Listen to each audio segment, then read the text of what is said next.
Hello everyone, welcome to a brand new video of mister 40 curious.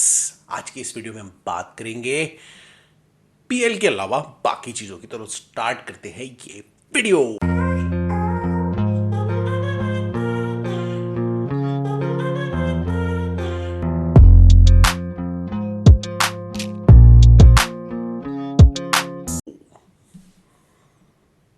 Hey guys, welcome back to the video.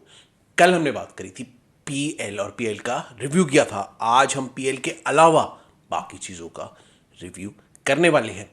बाकी चीज़ों में क्या है, आपका जो अभी यूरोपियन मैचेस हुए थे वो, आईएसएल, एमएलएस और आपका फाइनली हम बात करेंगे जो चैंपियंस लीग के 3 जो मेन मैच है उनके प्रीव्यू देंगे हम, जो आज और कल में होने वाले हैं। तो सबसे पहले स्टार्ट कर रहे थे मैच रिव्यू से, जो यूरोप के मेन टीम्स के मैच हुए थे। सबसे पहले real Madrid versus real Sociedad जो मैच हुआ, उसमें रियल मैड्रिड जीत गई, वापस आके जीती। और रियल सोसिएदाद बहुत अच्छा खेली। रियल मैड्रिड को काफ़ी ज़्यादा परेशान किया उन्होंने, काफ़ी अग्रेसिव प्ले दिखाया और शुरू में रियल मैड्रिड कोप नहीं कर पाई, बहुत प्रॉब्लम हुई उनको। लेकिन उसके बाद क्या हुआ, जैसे जैसे मैच आगे बढ़ा, रियल मैड्रिड धीरे धीरे काम डाउन हुई और रियल मैड्रिड ने कंट्रोल लेना शुरू किया।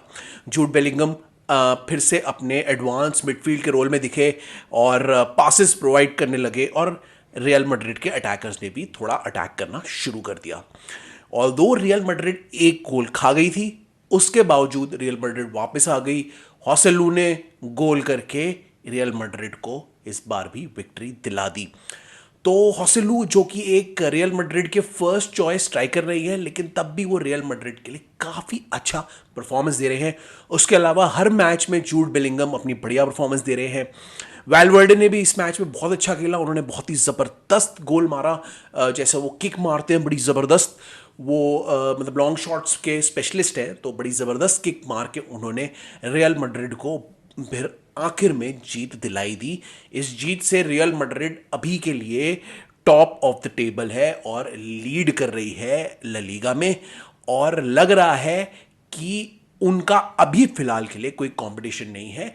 अभी आने वाले टाइम में मिल सकता है उन्हें कंपटीशन, लेकिन अभी फिलहाल कंपटीशन नहीं है। उनकी जो मेन प्रॉब्लम है वो है स्ट्राइकर और विनीशियस की जो इंजरी थी। इन दोनों की वजह से उनके जो फ्रंट आउटपुट है वो मिसिंग है। अब नेक्स्ट ईयर तो एम्बापे आ जाएगा, उसके बाद एंड्रिक आ जाएंगे, तो एम्बापे और एंड्रिक उनके पास 2 हो जाएंगे फ्रंट में। अभी के लिए उनको जोसेलू से काम करना पड़ रहा है और यही उनकी वीकनेस है। तो आने वाले हफ्तों में ये देखना पड़ेगा कि क्या जोसेलू के साथ वो लीग और फिर अब चैंपियंस लीग भी स्टार्ट हो रही है, क्या ये सब वो हॉसेलू के साथ निकाल पाएंगे या नहीं, वो हमें देखना पड़ेगा। क्योंकि बाय द वे आर्दा गुलर भी इंजर्ड है, तो उनके बहुत सारे अटैकर्स भी इंजर्ड है जो उन्होंने बड़े एक्साइटमेंट के साथ लिए थे और सोचा था कि ये कुछ करेंगे, वो भी इंजर्ड है। तो देखते हैं क्या हॉसेलू के साथ निकाल पाएंगे, क्योंकि शुरू में वो कोप नहीं कर पाए थे।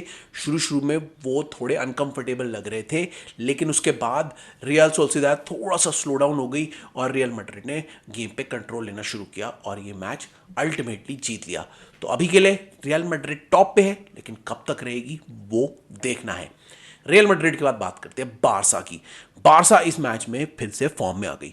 बारसा का जो सीजन है अभी तक का स्टार्टिंग ही है, अप एंड डाउन चल रहा था बहुत। कुछ मैचेस में अच्छा खेल रहे थे, कुछ मैचेस में नहीं खेल रहे थे। इस मैच में भी फर्स्ट हाफ में ऑलमोस्ट बराबर का कंपटीशन दिया था बारसा को आपके रियल बेटिस ने, और वो लोग भी काफ़ी अच्छा अटैकिंग प्ले कर रहे थे। मतलब बारसा तो अटैक करती उनके पास बहुत अच्छे अटैकर्स हैं, लेकिन बेटीज भी बहुत अच्छे अटैक कर रही थी और उन्हें पूरा कंपटीशन दे रही थी फर्स्ट हाफ में। और फर्स्ट हाफ में ऐसा लग रहा था कि गेम कहीं भी जा सकता है। ऑल्दो बारसा ने गोल कर दिए थे, लेकिन उसके बावजूद भी बेटीज का भी अटैक अच्छा लग रहा था, वो बार बार अटैक किए जा रहे थे। अब क्या हुआ, सेकेंड हाफ में बेटीज ने अटैक किए, बारसा ने अटैक किए। स्टार्टिंग में, सेकेंड हाफ की स्टार्टिंग में बेटीज के अटैक फेल हो गए और बारसा की जितने भी अटैक थे उसमें काफ़ी सारे अटैक सक्सेसफुल हो गए और इन दी एंड बारसा 5-0 से जीत गई, जो कि मेरे हिसाब से मैच का डिजर्व स्कोर नहीं था। लेवेंडोस्की ने गोल किए, कैंसेलो ने गोल किया, अपना जाओ फिलिक्स ने गोल किया, तो बहुत सारे उनके जो मेन प्लेयर्स हैं, रफीनिया, इन सब ने गोल करके बार्सिलोना को 5-0 जिता दिया। The only difference between Barcelona and real Betis in this match was कि बार्सिलोना के पास प्लेयर की क्वालिटी अच्छी है, क्लिनिकल फिनिश वाले प्लेयर हैं जिन्होंने क्लिनिकल शॉट्स लेके अपने शॉट्स फिनिश कर दिए। अगर बेटिस भी थोड़ा सा और आगे फाइनल थर्ड में कुछ अच्छा परफॉर्मेंस देती तो बेटीज भी इतने गंदे स्कोर से नहीं हारती। तो मेरे हिसाब से जो स्कोर है वो पूरा रिफ्लेक्शन नहीं है मैच का। अगर सबने मैच देखा हो तो बेटीज ने भी काफ़ी हद तक अच्छा चैलेंज दिया बार्सिलोना को, लेकिन अटैक में फाइनल थर्ड में वो गोल नहीं कर पाई। और वहाँ पे बार्सिलोना का जो एक्सपीरियंस है, जो वर्ल्ड क्लास स्ट्राइकर है उनके पास, लेवेंडोस्की है, रफीनिया है, आपके प्लेयर्स जैसे वर्ल्ड क्लास हैं, जाओ फिलिक्स उन्होंने अभी लोन पे लिया है, जाओ कैंसेलो लिया है, ये सब की जो क्वालिटी है ना वो दिख गई और जो क्लिनिकल फिनिशिंग है वो दिख गई। उसी की वजह से बारसा ये मैच जीत गई। रैंक में लीग टेबल में अभी बारसा थोड़ा पीछे है, लेकिन अब बारसा थोड़ा ऊपर चढ़ने लगेगी और रियल मैड्रिड को अच्छा कंपटीशन दे सकती है। मेरे हिसाब से as a squad depth Barca के पास सबसे अच्छी है और Barca are the favourites to win La Liga title. मुझे नहीं पता चैंपियंस लीग में रियल मैड्रिड और बारसा क्या करने वाले हैं, बट बारसा की जो ओवरऑल टीम है वो बहुत ही ज़बरदस्त है और दोनों जाओ के आने से वो और ज़्यादा स्ट्रांग हो गई है। स्पेशली जाओ कैंसेलो जो पीछे से उनको सॉलिड फॉर्मिडेबल वो देते हैं ना, एक अप्रोच देते हैं, बहुत ज़्यादा अच्छा है। जाओ फिलिक्स तो चलो अच्छा है, आ गए हैं उनके अटैक में वैरायटी लाने के लिए, थोड़ा सा क्रिएटिवनेस लाने के लिए, लेकिन जाओ कैंसेलो उनके लिए ज़्यादा बड़ी साइनिंग निकल के आ सकती है। तो देखते हैं ये दोनों चैंपियंस लीग में क्या करेंगी, बट ये दोनों इस वीक तो जीत गई हैं और इन्होंने अच्छी इस वीक शुरुआत कर दी है। तो यहाँ पे तो मैं ला लीगा की बात से अब हटूंगा और बात करूंगा एक और इंपॉर्टेंट मैच जो बुंडेसलीगा में हुआ था, वो था Bayern Munich versus Bayer Leverkusen. बहुत ही बढ़िया मैच था, 2-2 पे ड्रॉ हो गया और वहां पे बायर्न लेवरकुसेन ने दिखा दिया कि चाबी Alonso is the next coach जो कि आने वाले हैं। चाबी अलोंसो बहुत ही ज़बरदस्त एक open new kind of tactics खेलते हैं जहां पे बहुत ही फ्री फ्लोइंग फुटबॉल देखने को मिलता है और उन्होंने बायर्न म्यूनिख को काफ़ी ज़्यादा प्रॉब्लम में डाल दिया। ऑल्दो बायर्न म्यूनिख ने लीड ले ली थी, हैरी केन ने गोल करके लीड दिला दी थी, बट बायर्न लेवरकुसेन उसके बाद वापस आई और जो उनका फ्री फ्लोइंग फुटबॉल है वो बहुत ही अच्छा लग रहा था, बहुत ही अट्रैक्टिव लग रहा था और बायर्न म्यूनिख उसे कोप नहीं कर पा रही थी। तो जाबी अलोंसो जिस तरीके से खेलते हैं, बायर्न लेवरकुसेन एक बहुत ही ज़बरदस्त फॉर्मिडेबल कंपेटिटर बन के आएगी इस बार बायर्न म्यूनिख के लिए और देखना है कि आगे चल के वो बायर्न म्यूनिख को कितनी ज़्यादा प्रॉब्लम देती है। इस मैच में स्पेशली फर्स्ट हाफ में बहुत प्रॉब्लम दी थी बायर्न म्यूनिख को, बायर्न म्यूनिख उनसे कोप नहीं कर पा रहा था और बहुत ही बढ़िया इंटरप्ले कर रहे थे आपस में और बहुत ही नए स्टाइल का फ्री फ्लोइंग फुटबॉल खेल रहे थे। वो मज़ा आ रहा था देखने में, जाबी अलोंसो की जो टैक्टिक्स हैं, जाबी अलोंसो का जो स्टाइल है उसे देखने में बड़ा मज़ा आ रहा था। तो ऐसा लग रहा है जाबी अलोंसो को थोड़ा और एक्सपीरियंस मिल जाएगा तो वो बहुत बढ़िया कोच उभर के आएंगे, बहुत बढ़िया कोच निकल के आएंगे आने वाले फ्यूचर में। तो good future ahead of Xabi Alonso as a coach. और एक प्लेयर था जिसको मैं स्पेशल मेंशन करूंगा लेवरकुसेन में, जो जिसकी तरफ से सारी बॉलें जा रही थी, वो था फ्लोरियन वर्ट्स। फ्लोरियन वर्ट्स एक ऐसे प्लेयर हैं जिनका सीलिंग बहुत हाई है और वो आगे किसी भी बड़ी टीम में जा सकते हैं। ब्रिलियंट प्लेयर है यार, वो बहुत ही ज़बरदस्त कनेक्ट करता है अटैक को, वन टच पासेस उनकी बहुत ही ज़बरदस्त है, ड्रिबलिंग स्किल्स है, फास्ट है, क्रिएटिव प्लेयर है और आगे की पूरी फॉरवर्ड लाइन में मूव करता है। ब्रिलियंट प्लेयर है फॉरेन बर्ड्स और वो किसी ना किसी बड़ी टीम में जल्दी ही जाने वाला है। अभी के लिए वही उनका सेंट्रल फोकस पॉइंट है जिसके थ्रू उनका अटैक चलता है और जाबी अलोंसो फ्लोरियन बर्ड्स को यूज़ करते हैं अपनी टीम का अटैक बनाने में। So a brilliant display from Bayer Leverkusen. उन्होंने ड्रॉ करके ये दिखा दिया कि इस बार वो तैयार है बायर्न म्यूनिख के साथ टो टू टो जाने में और बायर्न म्यूनिख अभी भी उतनी कंफर्टेबल, उतनी सॉलिड नहीं लग रही है जो यूजुअली बायर्न म्यूनिख होती है। तो देखते हैं कि आगे क्या होगा, क्या आगे बायर्न म्यूनिख अपनी फॉर्म एक्चुअल में आ जाएगी और लेवरकुसेन की जो ये शुरुआत हुई है वो डाउन चली जाएगी। लेकिन अभी के लिए Leverkusen looks the team to beat in Bundesliga, जो कि बहुत अच्छी बात है बुंडेसलीगा की। इतना डोमिनेशन एक टीम के लिए अच्छी बात नहीं है, कोई ना कोई दूसरी टीम आनी चाहिए। डॉर्टमुंड कब तक उन्हें कंपटीशन देगी? बायर्न लेवरकुसेन इस बार एक ऐसी टीम बन के आई है जो उन्हें ज़बरदस्त कंपटीशन देने के लिए तैयार बैठी है और देखते हैं आगे बायर्न लेवरकुसेन क्या करती है। पर वैसे बायर्न लेवरकुसेन के लिए बहुत ही बढ़िया गेम था ये वाला। तो ये बात हो गई जाबी अलोंसो और बायर्न लेवरकुसेन की। अब हम बात कर लेते हैं सेरी आ की, जहां पे दो टीम्स की मैं बात करूंगा। चलो तीन की बात कर लूँगा। दो, पहला तो मैं बात करूँगा मिलान डार्बी की, जो कि इंटर 5-1 से जीत गया फॉर सम रीज़न। मैंने ये बिल्कुल स्कोर लाइन वो नहीं की थी, मतलब प्रिडिक्ट नहीं की थी, क्योंकि मैंने तो ये सोचा था कि एसी मिलान जीतेगी। AC Milan had the better team, AC Milan looks to be one of the favourites. But अब ऐसा लग रहा है देखने से कि Inter is in the top of the league. Inter टॉप कर रही है और इंटर ज़्यादा अच्छी टीम लग रही है overall now in terms of their balance. और इस जिस तरीके से इस मैच में हेनरिक मैकेटारियन ने खेला था, बरेला ने खेला था, मतलब बहुत अच्छा खेल रहे थे वो लोग और डिज़र्व कर रहे थे जीतना। और दो एक दो पेनल्टी डिसीजन थोड़े से डाउटफुल थे, लेकिन एसी मिलान इस मैच में इतना अच्छा नहीं लग रही थी। ऐसा लग रहा था बहुत डर डर के खेल रहे हैं, अग्रेसिव खेलने में, अग्रेसिव अटैक करने में बहुत ही ज़्यादा झिझक रहे थे वो। और उसके हिसाब से इंटर मिलान उनसे ये सोच के बैठ रही थी कि आओ तुम अटैक करो, उसके बाद हम अटैक करेंगे और उसके बाद हम भी दिखाएंगे कि हम भी काउंटर पे बड़े ज़बरदस्त अटैक कर सकते हैं। तो इंटर ने बहुत ही समझदारी से गेम को कंट्रोल किया, पेनल्टीज ली और गोल किए। और मिकेटारियन ने गोल करके दिखा दिया कि भाई अभी भी उनमें थोड़ी बहुत बात तो है। तो बढ़िया गेम था इंटर मिलान के लिए। Inter Milan top of the table अब बैठ गया है। मिलान डार्बी जो इतना मेजर मेजर एक मैच होता है वहाँ पे सेरिया में, उसमें इंटर ने जीत हासिल करके अपनी टीम को एकदम टॉप पे रख दिया है। और इंटर अब परफेक्ट लग रही है इस लीग में अच्छी अच्छी सी लीड लेने के लिए। तो a very good balanced display from Inter Milan and a very soft and very measured भी नहीं कहूँगा मैं, as a poor display from AC Milan, जहाँ पे उन्होंने बिल्कुल भी ढंग से अटैक नहीं किया। और जैसे ही वो गोल खाने लगे उसके बाद एक गोल करके एसी मिलान को लग रहा था कि पहले वो वापसी करेगी, फिर वो दूसरा गोल खा गए, उसके बाद उन्होंने मतलब आगे कुछ किया ही नहीं बेसिकली। ऐसा लग ही नहीं रहा था कि इंटर एसी मिलान इस मैच में है। इंटर पूरा मैच को कंट्रोल करे हुए था, डोमिनेट करे हुए था और मिडफील्ड में भी कंट्रोल करा हुआ था, जो कि मिडफील्ड में भी कंट्रोल किया हुआ था, जो कि मैंने एक्सपेक्ट नहीं किया था इंटर से। और एसी से भी मैंने एक्सपेक्ट नहीं किया था कि वो इतना ख़राब खेलेंगे। जिस तरीके से उनकी टीम बनी है, जिस तरीके के प्लेयर उनके पास है, मुझे ऐसा लग रहा है एसी मिलान जीतेगी, बट ऐसा नहीं हुआ। कॉन्ग्रेचुलेशंस टू इंटर, वो जीत गए हैं, टॉप ऑफ द टेबल बैठे हैं और बहुत ही अच्छे लग रहे हैं वहाँ पर वहाँ पर। तो ये थी बात इंटर मिलान डर्बी की। अब बात कर लेते हैं जोसे मरीनी की रोमा की, जो कि ऑल दो लीग में बहुत अच्छा नहीं कर रही, लेकिन एम्पोली को उन्होंने 7-0 से हरा दिया। अपने जो आपके लुकाकू हैं उन्होंने गोल करा, आपके डिबाला ने गोल करे और आसानी से रोमा ने ये मैच जीत लिया। मैं ज़्यादा बात नहीं करूँगा इसकी, बस क्योंकि स्कोर लाइन 7-0 थी और मोरिनियो की टीम जीती है, इसलिए मैं बस इसको मेंशन कर रहा हूँ।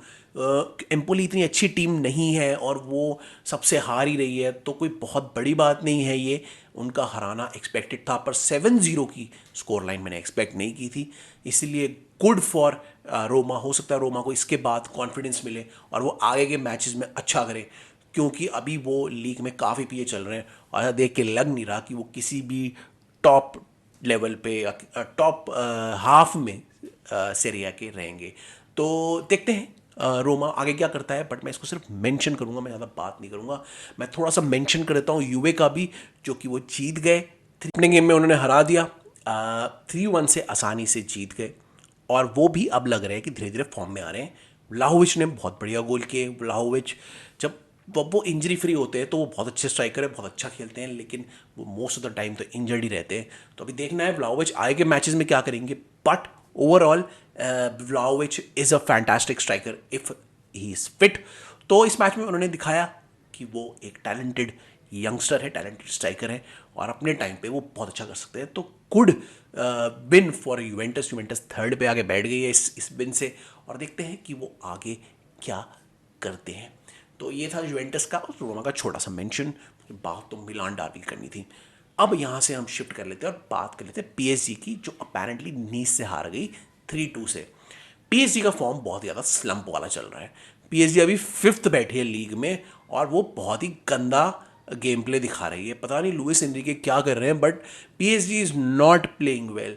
एटलीस्ट अपनी लीग में तो जहाँ पे उनका डोमिनेशन पक्का होता है वहाँ पे भी वो फिफ्थ में बैठी हुई है। नीस से हार गई, नीस के साथ भी वो ज़्यादा डोमिनेट नहीं कर पाई। मिडफील्ड में नीस ने अच्छे से डोमिनेट किया और अटैक भी ज़्यादा बेटर नीस ने किए। किलियन एम्बापे ने इस मैच में 2 गोल किए, लेकिन उनके गोल भी पीएसजी को नहीं बचा पाए और नीस ये मैच इन दी एंड 3-2 से जीत गया। नीस के जो प्लेयर थे वो ज़्यादा हंग्री लग रहे थे, ज़्यादा ज़्यादा एक्साइटेड लग रहे थे और ज़्यादा अच्छे अटैक कर रहे थे। कई कई जगहों पे मैं देख रहा था पीएसजी के प्लेयर सो रहे हैं, वो आगे नहीं बढ़ रहे हैं या फिर वो ढंग से पासेस नहीं कर रहे हैं, बहुत स्लो हो गए थे वो और ऐसा लग ही नहीं रहा था कि वो आगे कुछ कर पाएंगे। तो उनके पास एम्बापे हैं, तो एम्बापे आते हैं 2 गोल कर देते हैं, किस तरीके से बचाने की कोशिश करते हैं मैच को, लेकिन in the end Nice were the better team and they deserve to win the game. तो अब नीस जीत गई है और पीएसजी बहुत ही गड्ढे में है अभी लीग में। देखते हैं, अभी बहुत बड़ा सीजन बाकी है, लेकिन अभी 5th में चल रहे हैं, जो कि उनके लिए बिल्कुल सही नहीं है।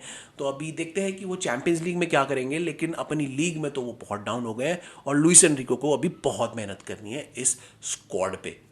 तो ये हो गई पीएसजी की बात और कुछ मैचेस की बात। अब हम बात कर लेते हैं कुछ इंपॉर्टेंट टूर्नामेंट्स की और कुछ लीग्स की। पहले मैं बात करता हूँ एमएलएस की, क्योंकि मेसी वहाँ खेल रहे हैं तो मैं थोड़ा इंटर मियामी को भी फॉलो कर रहा हूँ। मैंने इंटर मियामी का जो मैच देखा जिसमें मेसी नहीं थे अटलांटा यूनाइटेड के साथ, और वो बहुत ही बेकार खेले इस मैच में। ऑल्दो उनके पास पोजीशन और दूसरे स्टैट्स ज़्यादा अच्छे थे अटलांटा से, लेकिन Atlanta were a better and a clinical team in front of the goal. और जो इंटर मियामी का डिफेंस था वो बहुत ही पुअर था, 5-2 से हार गए और बहुत ही बुरी हार हुई मेसी के ना रहने की वजह से। तो ऐसा लगता है कि मेसी के ही रहने की वजह से इंटर मियामी जीत रही थी। इंटर मियामी का जो स्क्वाड है वो इतना अच्छा नहीं लग रहा है। मैं एमएलएस के बारे में ज़्यादा नॉलेज नहीं रखता, पर जैसे मैं मैच को देख रहा था, Atlanta United looked overall looked a better team, a more clinical team. Although position wise inter Miami के पास ज़्यादा पोजीशन था, लेकिन finishing final third Atlanta United का ज़्यादा अच्छा था। उनके स्ट्राइकर ज़्यादा अच्छी तरीके से स्ट्राइक कर रहे थे बॉल को और वो फाइनल थर्ड में बहुत अच्छे से जा रहे थे और अटैक कर रहे थे, जो कि इंटर मियामी नहीं कर पा रहा था। तो इंटर मियामी इस मामले में मुझे बहुत पुअर लग रहा है और मेसी ही हैं जो इंटर मियामी का सीज़न बचा सकते हैं। अब देखते हैं अगले मैच में जब मेसी आएंगे तो क्या होगा इंटर मियामी का, लेकिन अभी के लिए Inter Miami without Messi looked very bad, very bad. मुझे तो अच्छा नहीं लगा बिल्कुल भी। मैंने ज़्यादा एमएलएस फॉलो नहीं किया था, but I didn't like it. Atlanta United ज़्यादा अच्छी टीम लगी and they played really really well. तो ये हो गई मेसी और इंटर मियामी की बात। अब हम यहाँ से बात कर लेते हैं आईएसएल की, जो अपना टूर्नामेंट है, इंडिया का टूर्नामेंट है और जो स्टार्ट होने वाला है जल्दी ही, मतलब 21 से वो स्टार्ट होने वाला है। तो उसकी भी कुछ मैचेस की बात कर लेते हैं और कुछ इंपॉर्टेंट प्लेयर्स की बात कर लेते हैं, और मैं अपना जो प्रिडिक्शन है वो दे देता हूँ आईएसएल के लिए। सबसे पहला मैच होने वाला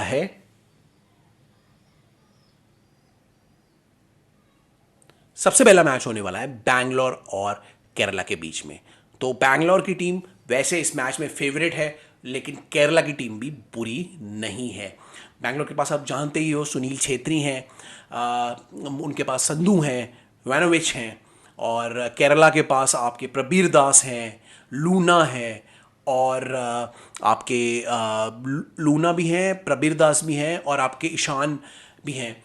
तो ओवरऑल अगर आप देखो तो बैंगलोर की team looks better, they have better players, they have better style of play, और सुनील छेत्री भी डिफरेंस मेकर उनके जो हैं वो तो है ही हैं। और केरला के पास ऑल्दो प्रबीर दास हैं, ईशान हैं, और आपके लूना भी हैं, लेकिन ओवरऑल केरला एक ऐसी टीम लगती है जो कंपटीशन में अच्छा करेगी, लेकिन कहीं ना कहीं मिड टेबल में बैठेगी। उनका प्री सीजन भी मिड ही गया था, कुछ टीम्स को उन्होंने हराया, कुछ टीम से हार गए, इसीलिए वो कंसिस्टेंट अभी जो परफॉर्मेंस है वो केरला से नहीं दिख रही है, और Bangalore looks to be a superior team than Kerala. तो इस मैच के लिए तो मैं प्रेडिक्ट करूंगा कि बैंगलोर ही जीतेगा और केरला इस मैच में हारेगा। तो ये तो फर्स्ट मैच था आईएसएल का। अब हम बात कर लेते हैं जो सैटरडे संडे को मैच होने वाले हैं उनकी। अगला मैच होने वाला है उड़ीसा और चेन्नई के बीच में, जहाँ पे उड़ीसा के पास है रणवाडे है, उड़ीसा के पास मोरिसियो है, और अपने चेन्नई के पास रहीम अली जैसे प्लेयर हैं।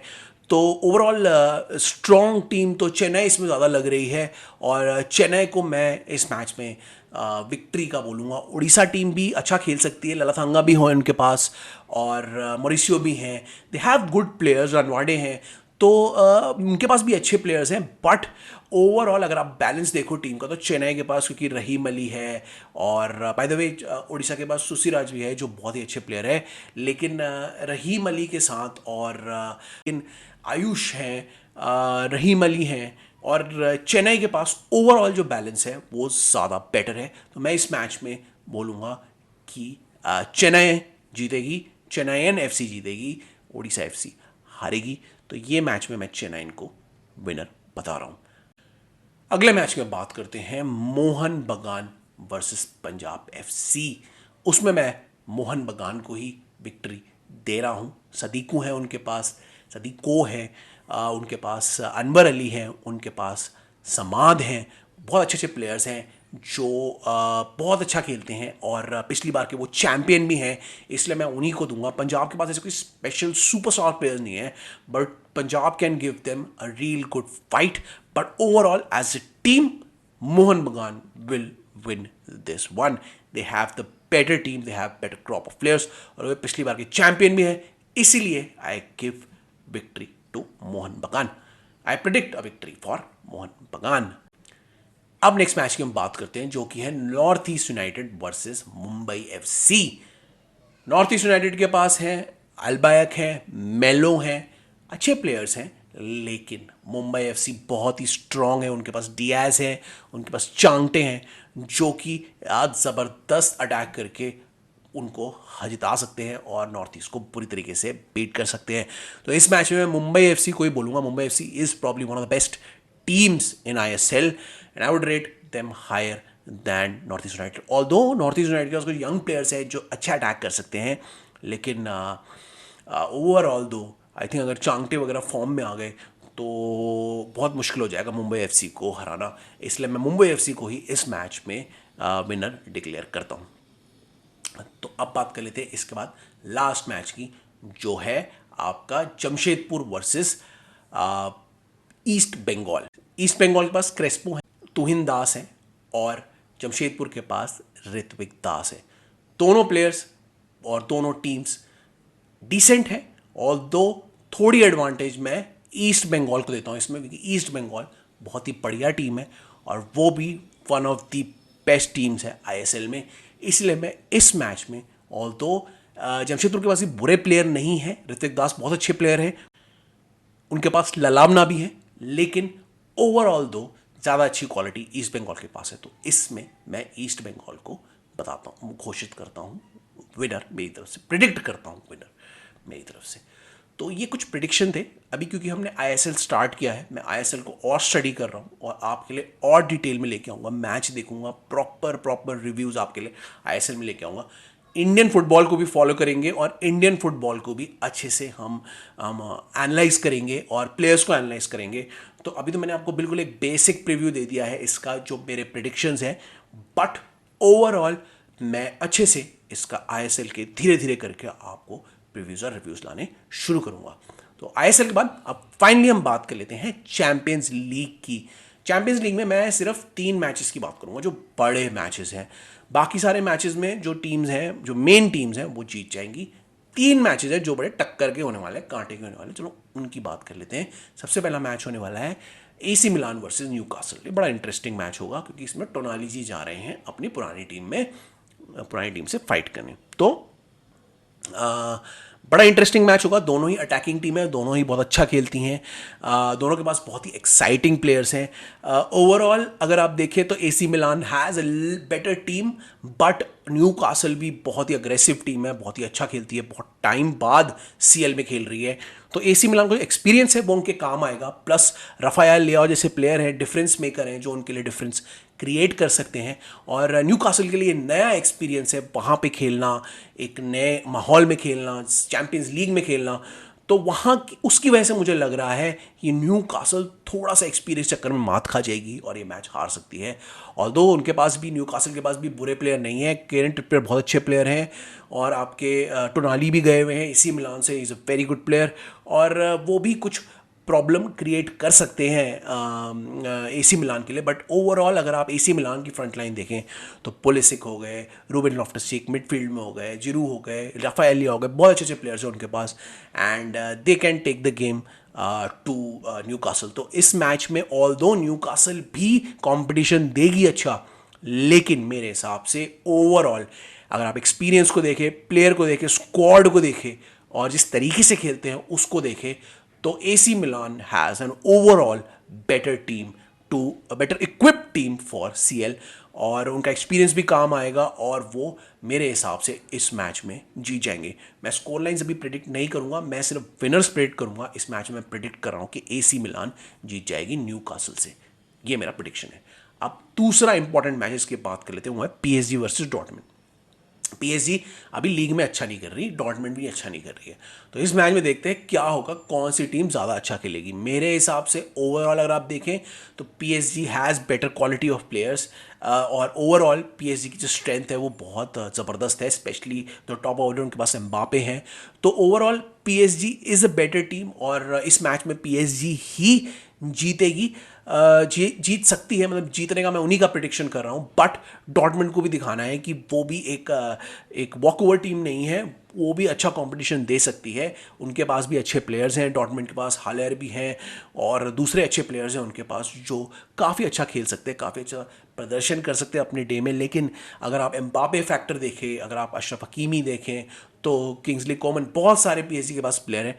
अगर आप एम्बापे देखें, अगर आप हकीमी देखें, ओवरऑल अगर आप देखें डोनारूमा है उनके पास, बहुत सारे ऐसे प्लेयर्स हैं जो पीएसजी को ही टेक्निकली या इसमें फेवरेट बनाते हैं।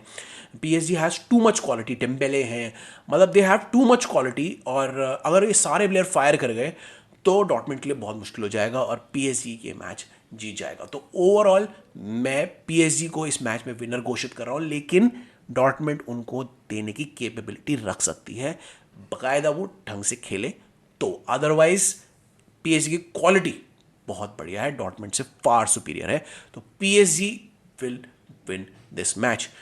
तीसरा मैच जो सबसे इंपॉर्टेंट होने वाला है, सबसे एक्साइटिंग होने वाला है, वो है Bayern Munich versus Manchester United. Bayern Munich भी अपनी लीग में अच्छा नहीं कर रही, मैनचेस्टर यूनाइटेड भी अपनी लीग में अच्छा नहीं कर रही है और ये मैच बहुत ही इंटरेस्टिंग जाने वाला है मेरे हिसाब से। ओवरऑल अगर आप देखो Bayern Munich has the better players, has a better team और उनके पास बड़ा बढ़िया स्ट्राइकर है, हैरी केन है, लीरॉय साने है, उनके पास मूसियाला है, हर टाइप का अटैकर है, मुलर है, ऐसे ऐसे प्लेयर हैं जो कहीं से भी गोल कर सकते हैं और कहीं से भी अटैक कर सकते हैं। डिफेंस भी उनका तगड़ा है, डिलिक्ट है उसमें। तो ओवरऑल अगर आप देखें तो Bayern Munich is the stronger team, it he they are a much more accomplish team और टुचल वैसे भी जो टूर्नामेंट्स होते हैं इस टाइप के उसमें अच्छा करते हैं। तो Bayern Munich looks to be the favourite in this match, although United के पास भी कुछ वेपन्स हैं। हॉयलैंड कुछ मैच में अच्छे लगे हैं उनके जो मैच गए हैं अभी, और अगर उनके अटैकर्स चल गए, रैशवर्ड चल गए तो, बट ये सब डिपेंड करेगा कि वो काउंटर अटैक कितना अच्छा करते हैं, क्योंकि बहुत सारा पोजीशन बायर्न म्यूनिख के पास ही रहेगा और बायर्न म्यूनिख ही पूरे मैच को डोमिनेट करने की कोशिश करेगी। लेकिन इनको क्या करना है, इनको अपना टाइम निकाल के अटैक करना है और राइट टाइम पे काउंटर अटैक करना है और काउंटर अटैकिंग वाली टैक्टिक्स के साथ खेलना है और देखना है कि वो कितना कंपटीशन दे सकते हैं। रैशवर्ड की पेस यूज़ करनी है, हॉयलैंड की पेस यूज़ करनी है और उसके बाद देखना है कि वो कितना डैमेज कर सकते हैं बायर्न म्यूनिख को, क्योंकि बायर्न म्यूनिख के पास pound to pound better players हैं और वो बहुत ही डोमिनेशन वाला गेम खेल सकते हैं और मैनचेस्टर यूनाइटेड को बहुत बुरी हार दे सकते हैं। लेकिन मैनचेस्टर यूनाइटेड की टीम जो है वो कंपटीशन में अच्छा कर सकती है मेरे हिसाब से, लीग में नहीं लेकिन कंपटीशन में अच्छा कर सकती है। उनके पास काउंटर अटैक के लिए बहुत अच्छे प्लेयर्स हैं और बायर्न म्यूनिख को वो काउंटर अटैक में काफ़ी ज़्यादा प्रॉब्लम भी क्रिएट कर सकते हैं। देखते हैं वो कैसा जाएगा, बहुत ही इंटरेस्टिंग मैच जाएगा। मैं इन तीनों मैचेस को तो स्पेशली फॉलो करूंगा और उसके बाद आपको इसके रिव्यू बताऊंगा और बाकी स्कोर लाइन्स भी बताऊंगा। बाकी मैचेस में अगर कहीं सरप्राइज मिलता है, मैंने बाकी मैचेस की बात इसलिए नहीं की क्योंकि बाकी मैचेस में जो मेन टीम है उसके अगेंस्ट ईजी टीम है, तो मेन टीम का जीतना बनता है। लेकिन ये फुटबॉल है, इसमें कुछ भी हो सकता है, तो अगर कहीं पर कुछ सरप्राइज आया तो मैं बताऊंगा, वरना मैं स्कोर्स मेंशन कर दूंगा और रिव्यू आपको ज़रूर लेके आऊँगा। तो ये था गाइस छोटा सा एक रिव्यू। आज का वीडियो बहुत लंबा हो गया, तो यूरोप की हमने बात कर ली, चैंपियंस लीग, आईएसएल। अब मैं ये सारे जो जितने भी लीग्स हैं इन सब के अच्छे से एनालिसिस आपको लेके आऊँगा और स्लिक मैनर में आपको करूँगा। पीएल का एपिसोड अलग रखूँगा, इसका एपिसोड अलग रखूँगा, और ये दोनों एपिसोड्स आपके लिए वीकली लेके आऊँगा। तो वैसे यहाँ से अपना वीडियो ख़त्म कर रहा हूँ। आप हमारे चैनल को लाइक सब्सक्राइब करो, फॉलो करो, और हमें देखते रहो in our channel called mister foodie curious. मैं चल रहा हूँ, बाय बाय, टाटा, एंजॉय करो चैंपियंस लीग, और फिर देखेंगे क्या रहा रिजल्ट। तो चलो निकलता हूँ, बाय बाय।